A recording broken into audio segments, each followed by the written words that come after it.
Пайgambar sallallahu aleyhi ve sellem men ötüp ketkenden keyin Cebrail yer betine düşösüngmü dedi. Faqala na'am ya Rasulullah anzilu 10 marratin. O Allah'ın elçisi. Men yer betiga düşöm sizden keyin dedi. Kança jolu dedi hurmatly musulman bir tugan estep kalыңыз? 10 jolu düşöm. Emne 10 jolu düşkönde emne kılam dedi? 10 nerseni kötörüp ketem dedi Cebrail aleyhisselam. Faqala nabi ve ma tarfa. Peygamber sallallahu aleyhi ve sellem Cebrail'e aytdı, Cebrail emnelerdi kötörüp ketesin dedi. Cebrail aleyhisselam aytdı. Qala Cebrail al-ula arfa'ul barakata minal ard. Cebrail aleyhisselam aytdı, Allah'ın elçisi. Birinci düşkönümde yerden berekeni kötörüp ketem dedi. Ya Allah.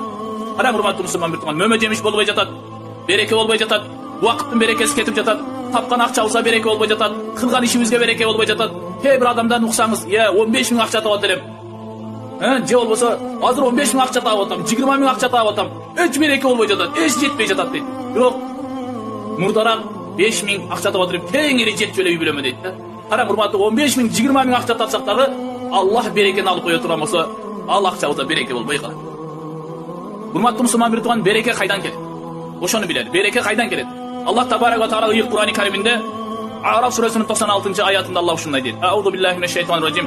Ve lev enne ehlel Qura amanu vettaqav lefatahna aleyhim berakatin mine's semai vel ard. Bu ayetin manası Allah aytadi. Ve lev enne ehlel Qura, qaysi bir ayıldın eli, qaysi bir ayıldın mamleketi amanu iman keltirse deydi. Allah'a işense, demi Allah'a işeni jetişli bolabu? Jok. Vettaqav Allah aytadi. Jana Allah'tan menden korksa lefatahna aleyhim berakatin mine's semai vel ard. Vel ard asma menen jerden bereke berem deydi. Mına hurmatly musulman bir tugan bizge bereke asma menen jerden bolat eken. Cebrail aleyhisselam nemne dedi? Birinci düşkönümde jerden berekeni kötörüp ketem dedi. Ve saniye, ikinci düşkönümde de Cebrail aleyhisselam arfa'u min kulubil halqi ar-rahme. İkinci düşkönümde ellerden jürögünün mehrimdүүлükti alıp koyum dedi. Ya Allah, kara hurmatly musulman bir tugan, kanday Cebrail aleyhisselamın aytkan sözü kanday biz yaşap jatkan zamanга dal kelek. Cebrail aleyhisselam ellerden jürögünün mehrimdүүлükti alıp koyum dedi. Kara hurmatly musulman bir tugan, adır uşunday mezgilde, uşunday zamanda yaşap jatabız, bir-birimizge mehrimdүүлük jok. Birөө sizge bir balası orup kalıp, je özü orup kalıp, bir akçaga muhtaç bolup barsa bir mehrim jok. Berbeymiz akçabız bolsa dagı. Cebrail aleyhisselam aytdı, ikinci düşkönümde dedi, jerden adamdardın jürögünden mehrimdүүлükti alıp ketem dedi. Adamdardın jürögünde mehrimdүүлük kalbay kalat. Adamdardın jürögünde mehrimsiz bolup kalat adamlar dedi. Ya Allah. Kara hurmatly musulman bir tugan, Cebrail aleyhisselam ikinci düşkönde adamdardın jürögünden mehrimdүүлükti alıp ketem dedi. Qala ve salisa. Cebrail aleyhisselam aytdı. Üçüncü düşkönümde arfa'u şefaqata min kulubil aqarib. Bir tuğandarın ortasından mehr akıbetli alıp ketem dedi. Ya Allah, kara hurmatly musulman bir tugan, bir tuğandarın ortasında ıntımak bolbay kalat eken. Bir tuğandarın ortasında mehr akıbet bolbay kalat eken. Kara hurmatly musulman bir tugan, uşunday zamanda yaşap jatabız, uşunday mezgilde yaşap jatabız hurmatly musulman bir tugan. Bir tuğan bir tuğanды köre albayt. Bir tuğan bir tuğandın toyuna barbayt. Bir tuğan menen süйлöşpey kalat. Karaң Cebrail aleyhisselam üçüncü düşkönümde bir tuğandarın ortasından mehr akıbetli kötörüp ketem dedi. Ya Allah. Qala ve rabia. Cebrail aleyhisselam aytdı. Dördüncü düşkönümde dedi. Kara hurmatly musulman bir tugan, Cebrail aleyhisselam dördüncü düşkönü emneni kötörüp ketedi. Arfa'ul adla minal umara. Cebrail aleyhisselam aytdı. Dördüncü düşkönümde padişalardan adiletlülükti kötörüp ketem dedi. Ya Rabbi. Kara hurmatly musulman bir tugan, sotlarda adiletlülük kalbay kaldı. Şunday çoğ sotlarda adiletlülük kalbay kaldı. Qaysı jerge barsaňyz ıylagan, sızdagan, tour emes seçim çıgardı sotlar. Tour emes mamelek kıldı. Tour emes seçim çıgardı. Adaletsizlik kıldı sotlar deymiz. Cebrail aleyhisselam 4. düşkönümde emne dedi? Men padişalardan adiletlülükti kötörüp ketem dedi. Ya Rabbi. Hurmatly musulman bir tugan, uşul jerde men bir okuyan aytayın dep atam. Ötken doğru ötken bir zamanda bir Yahudi evreydin bir atı var eken, baykuş koşunası bir musulmandın bir uyu var eken, uyu kündördün birinde korpok tuğsa, oşolu evrey, bul korpoktu uyu, senin uyun tuğan jok, benim atım tuğdu dep talaşat eken da. Anan ekö anda sotqa barabız dep sotqa barsa, janagıday hurmatly musulman bir tugan korrupsiya degen nese var. Oşo sotqa bargan keze janagı evrey, sottun çöntögüne akça salıp koydu dagı, uşul korpoktu uyu tuğdu debesden at tuğdu öküm çıkarıp beresine gereken. Sot qarap oturup aytdı, eki kulağı var eken, eki közü var eken, 4 butu var eken, bunu uyu tuğan emes, bunu at tuğan öküm çıkarıp bergen eken hurmatly musulman bir tugan. Andan keyin ikinci sotqa ortada uşunday. Emi üçüncü sotqa bargan kezde, üçüncü sot qarap oturup, bu sizlerden meseleňerdi men çeçe albayım azır.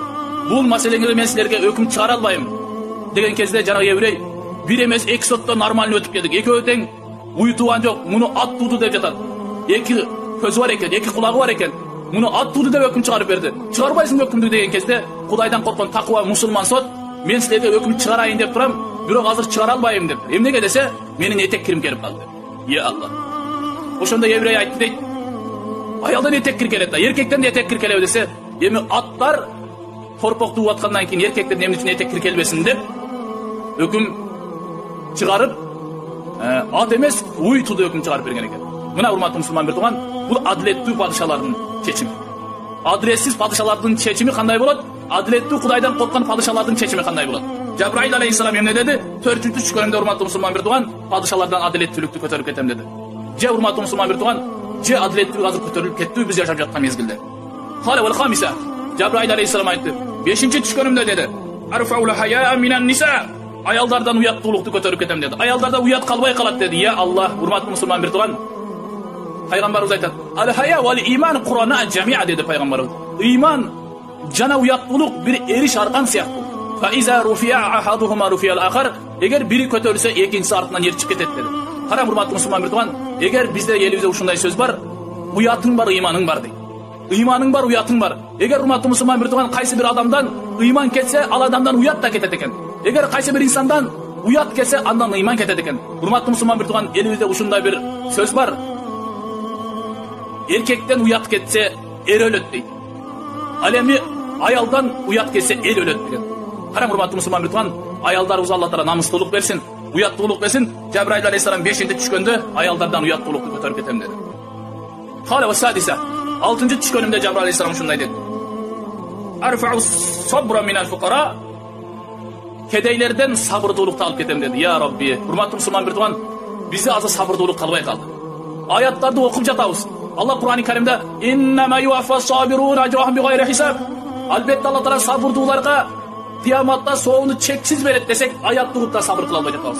Урматтуу мусулман бир туган, мурдагы сахабалардын доорунда, сахабалар жашап жаткан мезгилде, сахабалар эрте менен үйүнөн чыккан кезде аялдары токтотуп, сиз бизге адал рызкы таап келиңиз. Биз бул ачкачылыкка сабыр кылабыз. Эгер арам тамак таап келип, ошол арам тамакты жеп, биз кыяматта тозокко чыдай албайбыз, эскертип экен. Урматтуу эже карындашlar, ушул нерсени сиз күйөөңүз эрте менен жумушка жөнөгөн кезде айтып жатасызбы? Сиз бизге арам тамак таап келбеңиз. Биз арам тамакты жеп тозокто чыдай албайбыз. Бирок бул ачкачылыкка сабыр кылабыз деп айттыңызбы? Ушуну айтыңыздар, урматтуу мусулман бир туган. Жабраил алейхиссалам алып түшкөндө сабырдуулукту көтөрүп кетет экен. Кала ва сабия. Жабраил алейхиссалам 7-чи жолу түшкөндө, урматтуу мусулман бир туган, арфау зухда вал вар'a минал улама. Алымдардан эки нерсени Жабраил алейхиссалам көтөрүп кетет экен. Зухд деген такыбалык, ал эми вар'a деген шубаха, күмөндүү нерселерден. Жабраил алейхиссалам ушундай нерсени көтөрүп кеткен алымдар көп арам нерселерден да сактанбай калат экен. Ошол арамбы, адалбы жей бере турган ушундай бир заман келет экен. Жабраил алейхиссалам мен ушуну алымдардан эки нерсени көтөрүп кетем деди. Кала ва самина. Жабраил алейхиссалам айтты, мен 8-чи жолу түшкөнүмдө деди Жабраил алейхиссалам, арфау саха минал агния. Байлардан берешендикти көтөрүп кетем деди. Я Рабби, урматтуу мусулман бир туган, ушундай кычыраган байлар садака кылбай калат. Берешендик кылбай калат. Мен берешендикти көтөрүп кетем деди. Караң, алхамдулилла, кээ бир мешитке жардам берген, медреселерге жардам берген, жетимдерге жардам берген, алхамдулилла, канча байларыбыз бар. Бирок кээ бир ушундай бир кырстай бай, акчасы көп, бардык дүнүйөсү бар, мешитке жардам бер десең, жетимдерге жардам бер десең, медресеге жардам бер десең, эч качан жардам бербейт. Алар коркот. Эгер мен медресеге жардам берсем, жетимдерге жардам берсем, менин акчам азайып калат дейт. Урматтуу мусулман бир туган, мен ошондой адамдарга айткым келип турат. Сен ошончо байлык менен кабырга чейин мактаналсың. Хатта зуртумул макабир дейт Алла Кур'ан-ы Каримде. Кабырга чейин, кабырга баргандан кийин кыяматта эч кандай пайдасы жок, урматтуу мусулман бир туган. Бул дүйнөдө Аллах разы болот турган жолдорго иштетип калган. Жетим жесирлерге, медреселерге. Эми кээбирлер ойлошу мүмкүн, менин акчам көп, бирок жетимдерге жардам берсем, мечиттерге жардам берсем, медреселерге жардам берсем акчам азайып калат деп ойлошубуз мүмкүн. Келиң урматтуу мусулман бир туган, мен ошондой акчам азайып калат, жардам берсем деген адамдарга бир хадис айтам. Бул ошондой адамдарга айтылат. Пайгамбар саллаллаху алейхи ва саллям айтты: "Анфиq ва ла тахша мин зил аруш иqlala." Силер Аллах жолунда, Аллах разы болот турган нерселерге садака кылгыла. Силер садака кылган кезде менин акчам азайып калат деп ойлогула дейт. Урматтуу мусулман бир туган, садака кылуу менен жетим жесирлерге, медреселерге, мечиттерге жардам берүү менен акча азайбайт экен. Пайгамбарыбыз айтты: "Садака кылгын. Сен коркпогун" дейт, "Менин акчам азайып калат" деп. Урматтуу мусулман бир туган, бай болуштун эки жолу бар экен. bir bay bolguda garantiya berilet eкен, kepildik бар eкен. Экинчисinde гарантия жок eкен. Кепилер бирөөлөрдөн акча алып бай болот. Буга гарантия жок eкен. Эми кепилер Аллах жолуна, жакшылык иштерге, садакаларга, медреселерге, жетимдерге жардам берет. Ошондо береке бар, ошондо бай болгон кепилдик бар экен. Кепилер жакшылык иштерге жумшап бай болуп кетип аткандар бар. Кепилер бирөөдөн акча алып бай болуп атат, бирок буга гарантия жок экен, урматтуу мусулмандар. Эмне үчүн ошондой байлар? Эмне үчүн ошондой байлар ушундай бир жетим жестерге жардам бербей жатат? Канча аяттарды айтып жатабыз, канча хадистерди айтып жатабыз, бирок булар эмне үчүн таасир этпей жатат? Пайгамбар саллаллаху алейхи вассалам айтты го: "Ал-джаннату дарул асхия." Бейиш дейт Пайгамбар саллаллаху алейхи вассалам. Бейиш дейт, бул ошол берешен адамдардын мекени дейт да. Мына урматтуу мусулман бир туган, Жабраил алейхиссалам жетинти түшкөнүмдө байлардан берешендикти көтөрүп кетем деди.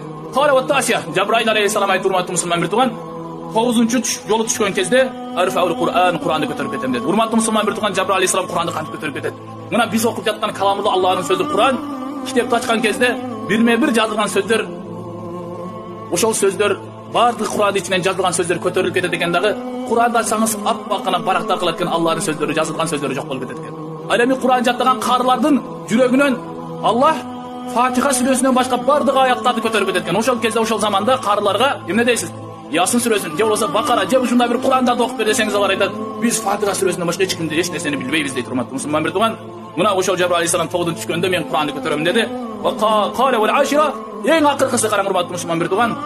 Жабраил алейхиссалам айтты, 10-чу түшкөн кезде арфаул иман, мен ыйманды көтөрүп кетем деди, урматтуу мусулман бир туган. Ыйман кеткенден кийин мына ошондо кыямат болот.